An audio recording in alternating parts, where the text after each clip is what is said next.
as you watch them play offense right now, Brady and company, what are we seeing?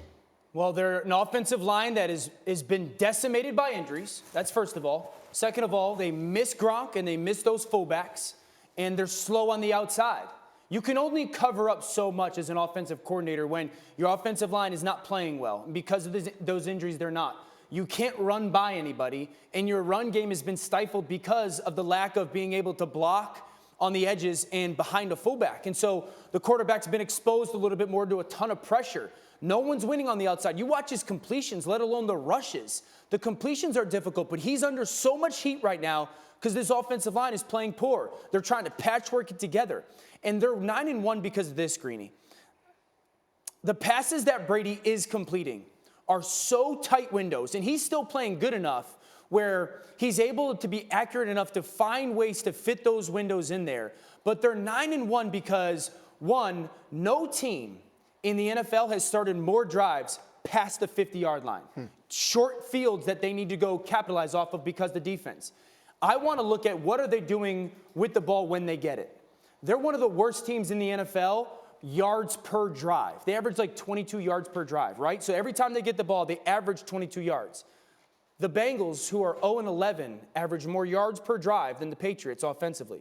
The Bucs do. The Giants do. Like, their offense is not playing good football. They're 9-1 because the defense is giving it over so much to them in good situations. Dan, Tom Brady is notorious for finding chemistry with anyone, a water boy, a practice squad member. Are you seeing that based on what he's got in terms of his targets right now? I think there's just not a lot of places they can go. And you look at the way they've operated personnel-wise this year. They bring in Antonio Brown right away as soon as the Raiders cut him, and because he offered something they don't have. And you know, they haven't replaced Rob Gronkowski.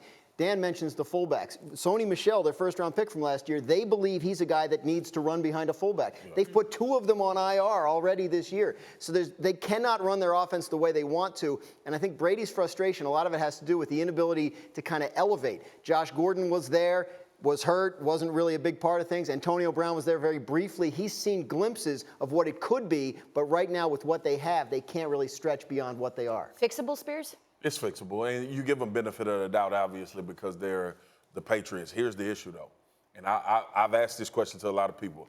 Find me a number 1 on the Patriots team. Receiver, you mean? Yeah. Any skill position. Any target. Find me a skill position that's a 1. That's a good point. Because right now, even that left tackle, which is vital to Tom Brady playing well and being able to do what he do and manipulate the pocket, they don't have that either. This is why they went out and got Antonio Brown. No question.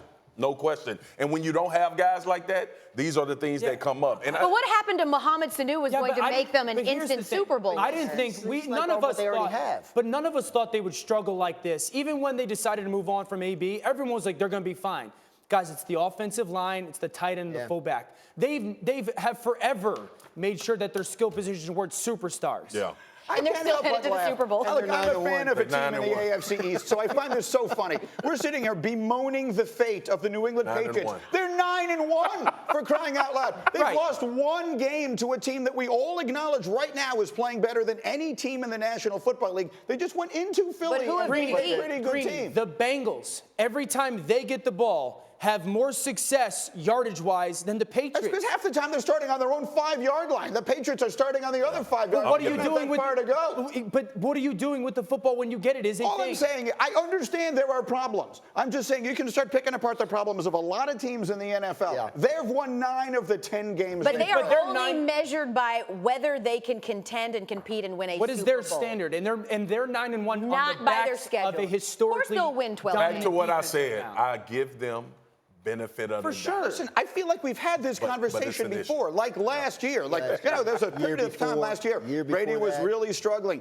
every single season. And when it ends, look, football is a game where they chase around a ball for 60 minutes, and in the end, New England wins. That's what the sport is. That's the definition of the game. So I guarantee you that by the time we get to the playoffs, we will all be laughing mutually at the fact that we were having this conversation. There will be a fullback from the corner of the earth that we have never heard. They're playing linebackers, and he'll play 5 games and go to the Pro Bowl and get a Super Bowl ring.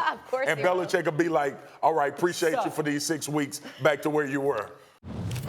Thank you for watching ESPN on YouTube. For more sports and analysis, download the ESPN app, and for live streaming sports and premium content, subscribe to ESPN Plus.